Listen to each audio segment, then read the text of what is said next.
అందరికీ నమస్కారం. రాశి ఫలాలు న్యూస్ ఛానల్ కి స్వాగతం. కుంభరాశి వారికి జరిగే శుభాలు అశుభాలేంటో తెలుసుకుందాం. ఈరోజు మీరు కళ్ళ కూడా ఊహించని అందమైన స్త్రీతో శుభవార్త ఒకటి అందుకుంటారు. ఆ వార్త వినగానే మీరు గాలిలో తేలినట్లు మీ మనసు అయిపోతుంది. మీరు బంధువులందరితో కూడా వార్తను పంచుకుంటారు, ఇక జాలీక గడుపుతారు. మీకు అత్యంత ఇష్టమైనటువంటి సమాజ సేవకు ఇవాళ మీ దగ్గర సమయం ఉంటుంది. సానుకూల కుటుంబం వ్యవస్థను నిర్వహించడానికి మీరు చేసిన నియమాలు, నిబంధనలు, సభలో క్రమబద్ధమైన మరి క్రమశిక్షణ వాతావరణం అనేది మీకు ఈరోజు నెలకొంటుంది. మళ్ళీ సంబంధాల తీపి కూడా ఉంటుంది. అయితే మీరు సమయం ప్రకారం పని చేయాలి. ఆటోమొబైల్ వ్యాపారస్తులకు, ఉద్యోగస్తులకు మంచి సమయం ఇది. ఈరోజు మరి ఇన్వర్టర్ రంగాల వారికి, ఏసీ మరియు కంప్యూటర్ రంగాల వారికి పురోభివృద్ధి సాధ్యమవుతుంది. ఇక ఈరోజు చూసినట్లయితే కొంత ప్రముఖులను కూడా కలుసుకోవడం జరుగుతుంది. కొంతమంది ప్రముఖులను కలుసుకోవడం ద్వారా ఈరోజు ప్రయోజనకరంగా ఉంటుంది. మరి కొంతమందికి వారి సమస్యలు కూడా పరిష్కరించబడతాయి. వారి వల్ల ప్రయోజనం కూడా చేకూరుతుంది.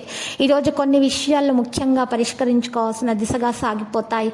మరి ఈరోజు చూసినట్లయితే కొంతమంది వ్యక్తులు భార్యాభర్తల మధ్య ఉన్నటువంటి విషయాలను వారు పాజిటివ్గా తీసుకొని వాటిని వారు దుర్వినియోగం పరిచేటటువంటి విషయాలు జరుగుతాయి. భార్యాభర్తల మధ్య జరిగేటటువంటి గొడవలను అందరిలో వాటిని తెలియజేసి వారి యొక్క విషయాలను ఇంకా పెంచే విధంగా వారు మాట్లాడతారు. కాబట్టి ఎవరైనా సరే భార్యాభర్తల మధ్య గొడవలు జరుగుతూ ఉంటే మూడో వ్యక్తి యొక్క జోక్యం అసలు సహించకూడదు. వాటిని పరిష్కరించుకోవడానికి సవ్యంగా మాట్లాడుకొని పరిష్కరించుకోవడానికి ప్రయత్నాలు చేయాలి. ప్రేమ ఎక్కువగా ఉండేటటువంటి సందర్భంలోనే గొడవలు కూడా జరుగుతాయి. కాబట్టి ప్రేమను పెంచుకోవడం ద్వారా, పాజిటివ్గా ఆలోచించడం ద్వారా మాత్రమే భార్యాభర్తల మధ్య ఉన్నటువంటి గొడవలు పరిష్కారం అవుతాయి.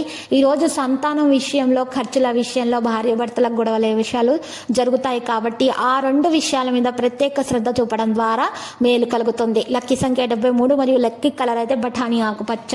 మరి పరిహారంలో చూసినట్లయితే గనక ఈరోజు మీరు చక్కగా పరిహారం కొరకు కళ్యాణ వెంకటేశ్వర స్వామి ఉన్నటువంటి నారాయణ వనము ఉన్నటువంటి నారాయణ వనంలో దర్శించుకోవడం ద్వారా మీకున్నటువంటి నెగిటివిటీ అనేది తొలగించబడుతుంది. మీకున్నటువంటి అన్ని ఆటంకాలు కూడా మరి తొలగించబడతాయి. లేకపోతే మీ ఇంటి సమీపంలో ఉన్నటువంటి శివాలయానికి వెళ్ళి శివయ్యకు చందనం సమర్పించండి. పూజలు చేయడం ద్వారా మీకు దోషాలు పరిహారం అవుతాయి. అక్కడ ఉన్నటువంటి 11 మంది బ్రాహ్మణులకు అన్నదానం చేయండి.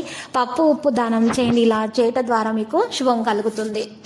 ప్రతిరోజు ఈ విధంగా రాశి ఫలాలు తెలుసుకోవడానికి వీడియోని తప్పకుండా లైక్ చేయండి. క్రింద కనిపిస్తున్న రెడ్ కలర్ సబ్స్క్రైబ్ బటన్ ని తప్పకుండా క్లిక్ చేయండి. లైక్ మరియు సబ్స్క్రైబ్ చేసిన వారికి ఈ రోజు ఏదో ఒక శుభవార్త వినాలని నేను దేవుణ్ణి ప్రార్థిస్తున్నాను.